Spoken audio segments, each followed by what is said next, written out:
I'm Yuval Kaur, and I'm the vice president, and these two are the co-presidents of Fem Club this year. Fem Club is Maine South's feminist empowerment movement club, and we meet Monday blocks. We have two great advisors. One of them is Ms. Robertson, right here, and one of them is Dr. Lelock, who is here. And the note card that you are holding in your hands, on one side, the side with lines, preferably, that's either going to be teal or red or yellow.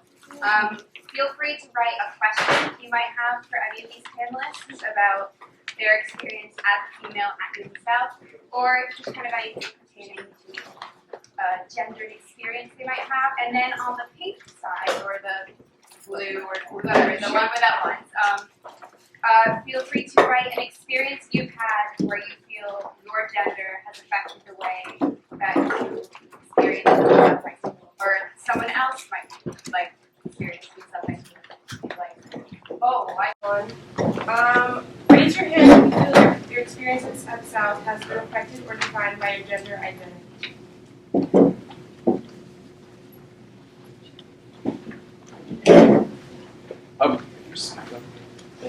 Speak up? Yeah. Okay, sorry. Raise your hand if you have ever experienced any sort of body shaming at South.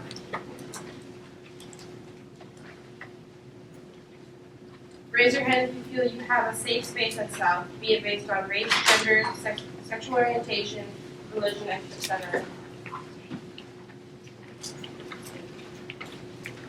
Raise your hand if you've ever read a book written by a woman in the Newton South High School English class. Keep your hands up if it's more than 1, 2, 3. Raise your hand if you feel empowered as a female at South.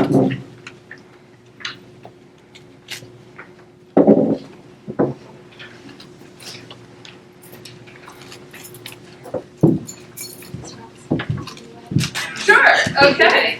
So, was there anything surprising about that hands that you saw? Anything at all? Okay, you feeling a little shy? Okay, so we'll move on to the first question. Okay. So, I want you to think about for a moment, and I'd love the panelists to discuss, who do you think has power locally, very locally, here at Newton South High School?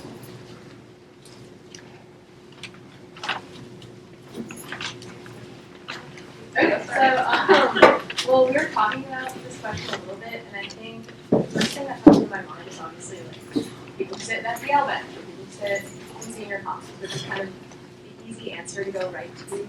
But then I kind of thought about it going to an IB, or kids who've already dedicated themselves to going to one of those elite schools. Personally, as a female Latino student at South, I feel like mainly white males definitely have the power at South. Like in a class, I just feel like it's mostly like the white guys who like know what's going on and they have like real power. I think people who advocate for themselves, who have an easy time advocating for themselves for the power at South, or similar to what Caitlin was saying. People who like easily go for their hand in class, and who generally like probably do fit into the category of like, comfortable, extroverted, like well liked, and smart and competitive. Yeah, for like those kinds of people. I don't like saying that, but like people who are more outspoken in class, you can usually tell like, oh, they're usually white, conventionally attractive, moderately popular, and comfortable in their social standing at South. And basically, I think it allows them to have sort of like entitlement to their opinion that maybe not everyone is feeling. Which I think Ms. Ferris kind of touched on. Like she didn't feel exactly entitled to her opinion, or like she needed to share her opinion because she didn't fit into the majority. Can I ask a more pointed question? You started with the classroom. So when I'm in the classroom. So as a teacher, I'm curious, can you throw out just like whatever pops into your head? Like what can teachers do or what do teachers do to sort of level that playing field? Is it to like encourage the quiet people to talk? What is it?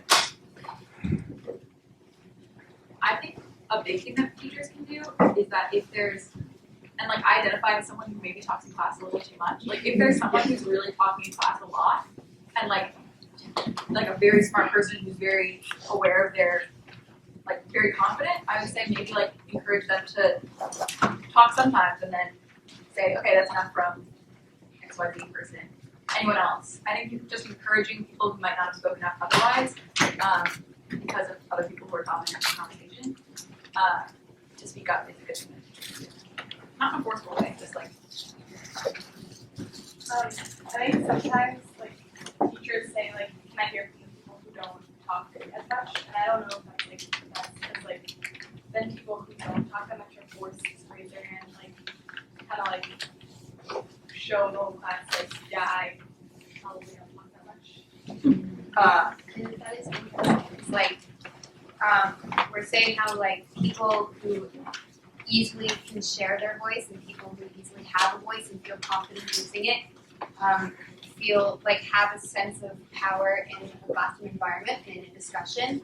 But when we sort of try and encourage the opposite and put people who don't feel comfortable speaking in a place where they have to, it can make them feel less powerful as opposed to more powerful. If they aren't like confident using their voice, putting them in a place where they are like doing something that they feel really, really self-conscious doing, I think actually makes them less empowered than it might. So that's a real quagmire for a teacher. Because you guys don't want to hear the same people talk. Yeah.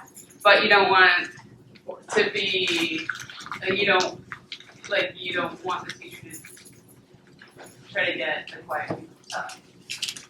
That's a pickle. Something that I have really appreciated when teachers do, I'm also a person that talks a lot in class, and I sometimes have a hard time finding my footing and taking up too much space.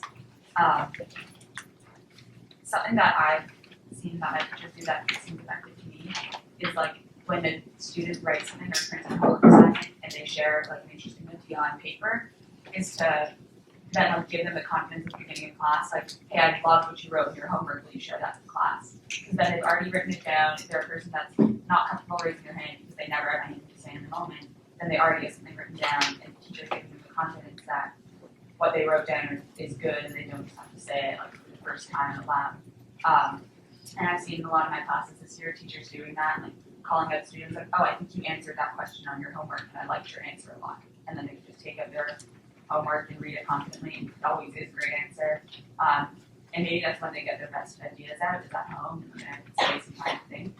And I think giving them that comfortable space and that like empowering space is more productive than like calling them out in class if they're already feeling not comfortable. Would it be okay if we took 2 more comments and then let's go to another question? How about you back there?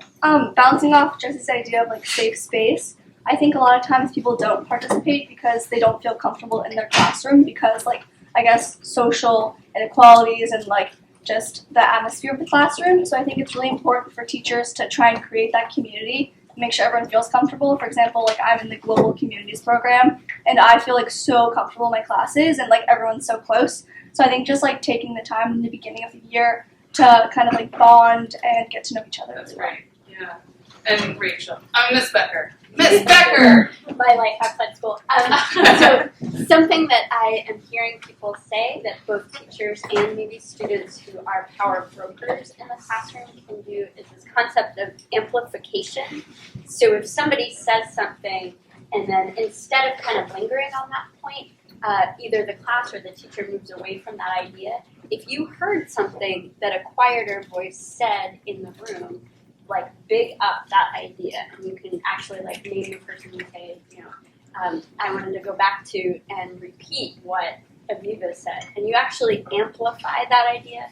And there's a piece in the New York Times about how Obama's female staffers did that at meetings in order to get their ideas into the meetings more effectively, and then it worked. Like she started listening more. So another question, sort of flowing into a different topic. how do you feel mental health ties into your experience as a female? That's something you're going to have to chew on for a minute before, but panelists, do you have some initial thoughts? Well, I feel like mental health plays a big part in being a female in South because, well, like as a female, because like girls are expected sometimes to like act a certain way, look a certain way, dress a certain way. There's dress codes in like middle schools where like you have to wear like you can't wear tank tops because your shoulders are too revealing, or like you can't wear shorts.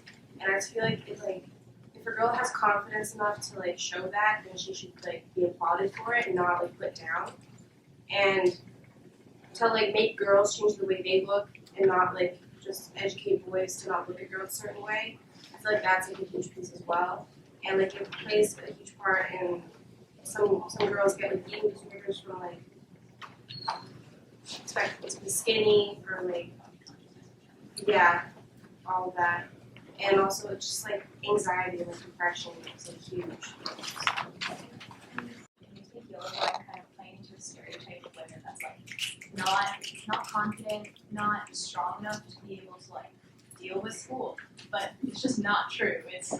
I think everyone is entitled to that kind of like if you feel uncomfortable, you should be able to like talk about it and not have to have people judge you for it.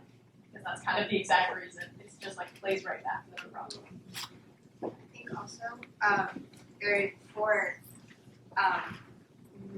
for men who experience difficulties with like mental disorders or like certain disorders that basically have like a connotation of weakness. That's really difficult for men because weakness is associated with femininity, and so it's kind of I mean I've just known a lot of guys I've known who struggle with mental illness have found it especially difficult because it makes them feel like there's an added pressure of not really sharing your emotions and like kind of not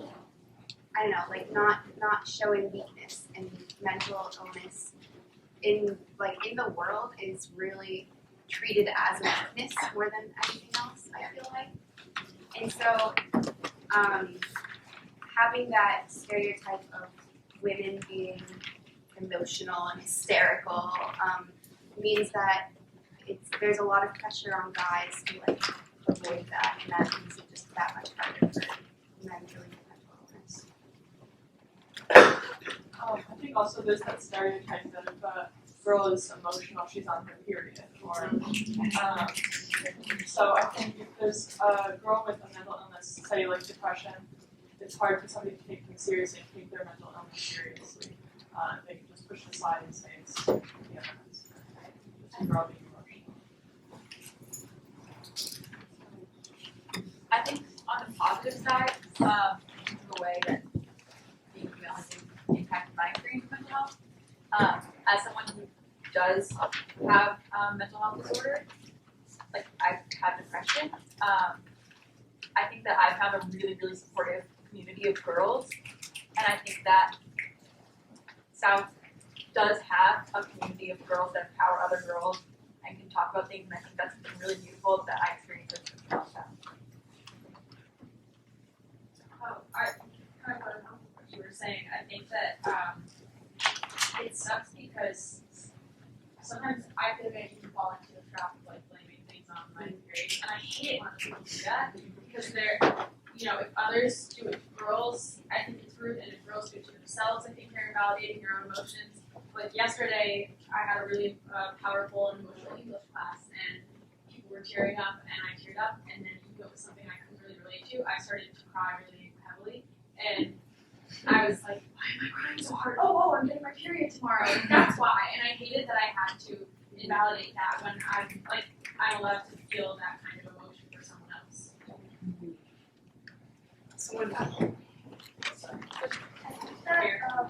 With like mental health disorders, it's kind of like seen as an excuse to get out sometimes, and like there's said, because people don't treat it as an actual disorder, they treat it as an excuse when it's actually could be more powerful than like a physical disorder. I know that's something I struggled with a lot when I like started.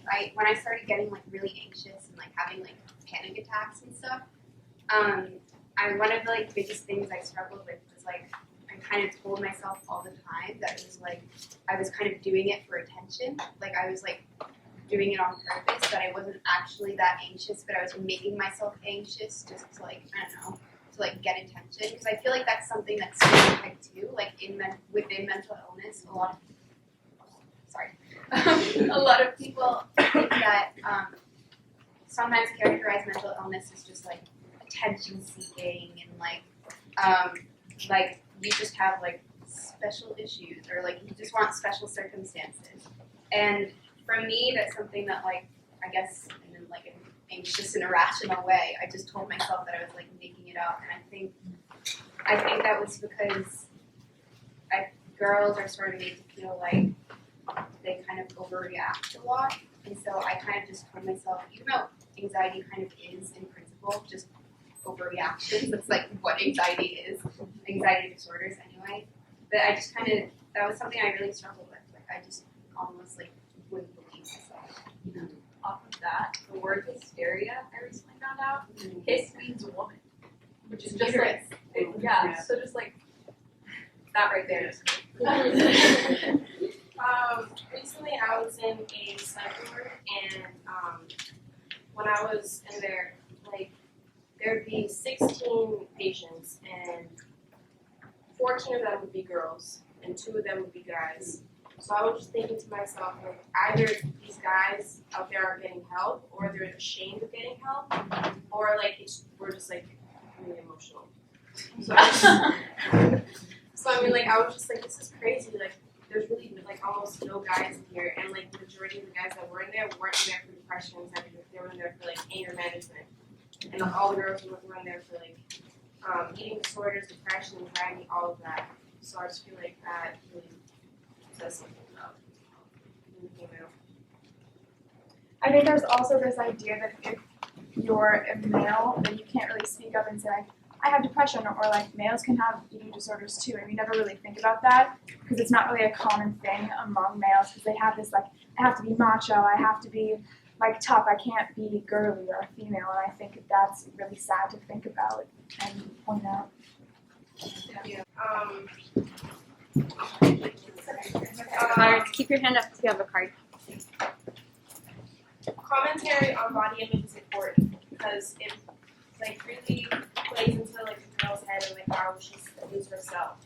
So I just want to like be aware of like what you say about someone's like wardrobe or like their body or how they look because like the smallest thing can affect someone so much and you don't know what they're going through inside. And just like really just like be mindful of what you're saying and like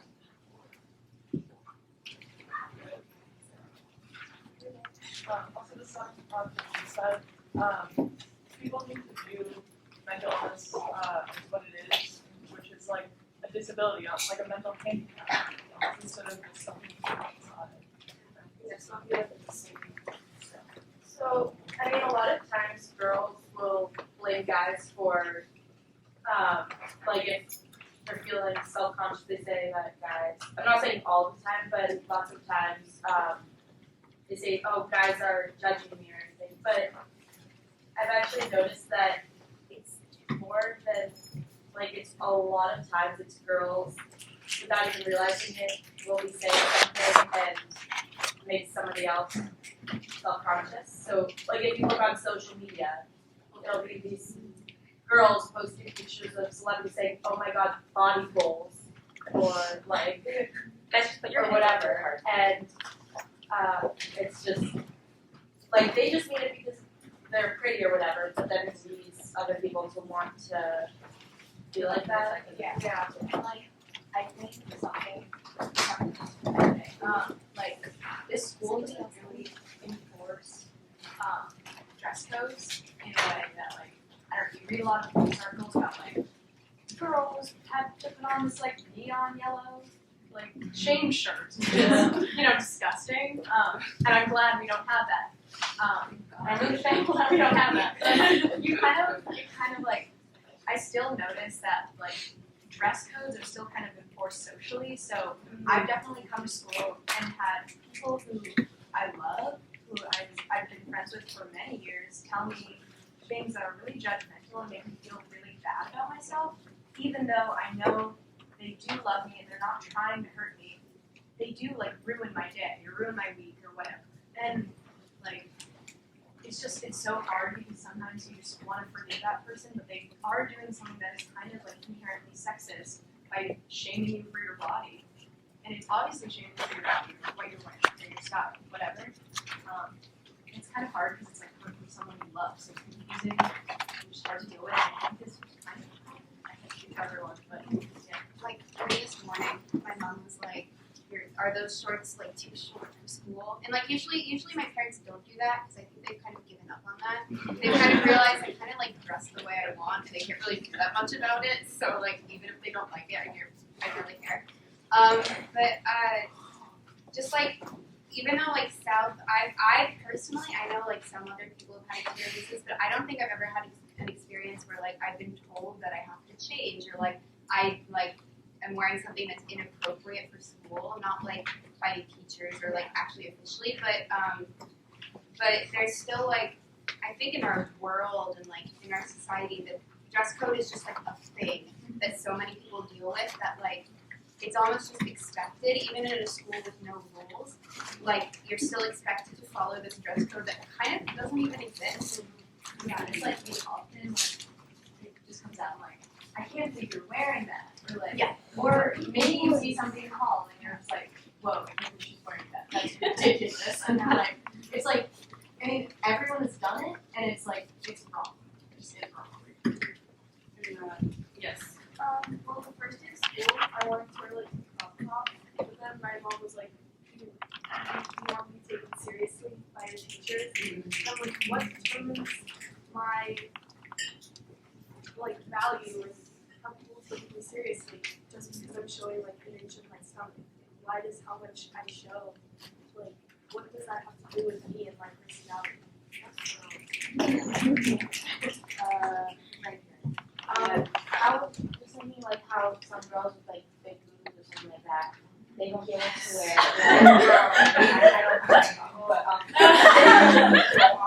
They they can't wear a low cut shirt or like as like some other girls with like flat chest or something like that.